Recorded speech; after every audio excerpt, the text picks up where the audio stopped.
Beijing has been reacting to this, as we just mentioned. What else have they been saying? Well, China's mission to the EU has just released a statement denying that China poses any systemic challenge to NATO countries, as mentioned in the communique. It then went on to address two areas. First was concerns around China's rising military ambitions. It said that China's military strategy was primarily defensive. And when it came to spending in terms of proportion of GDP, China did not spend as much as other NATO countries, and it also did not have as many military bases around the world. A comment which was clearly pointed at the US. Secondly, it went on to address concerns around China's nuclear stockpile. Many states and many international organizations have raised concerns, in addition to NATO, around a lack of transparency around China's capacity. Now, this statement did not provide any details, unsurprisingly, about that, but it just said that China simply is not at the moment even in the same league as other NATO countries when it comes to its nuclear weaponry. It also said that China would always abide by the no first use principle in terms of nuclear weapons.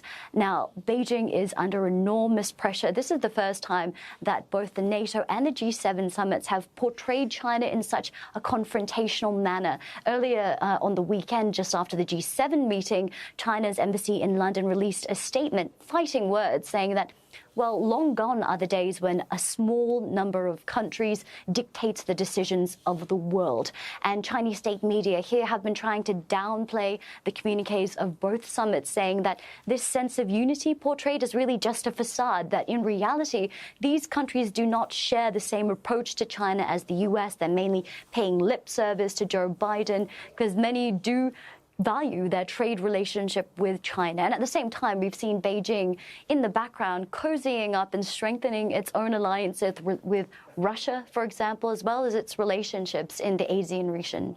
And of course, one of the areas that is confrontational, both, or you might say NATO, as well as China, is the South China Sea. And there is activity there that's getting noticed, not just by NATO, but by its Asia-Pacific neighbours.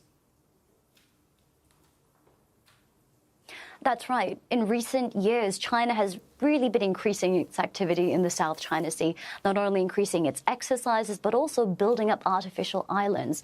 Now, for context, China believes that much of the South China Sea is its own territory, something very much disputed by many of its neighbors. Now, we've just heard word that a U.S. aircraft carrier, the USS Ronald Reagan, has just sailed into the South China Sea, and it's being accompanied by two ships, a guided missile destroyer and a guided missile cruiser.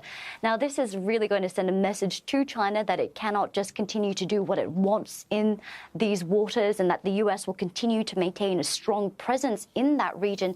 And this is most certainly going to aggravate Beijing, which considers the South China Sea its own backyard. Katrina Yu in Beijing, thanks very much for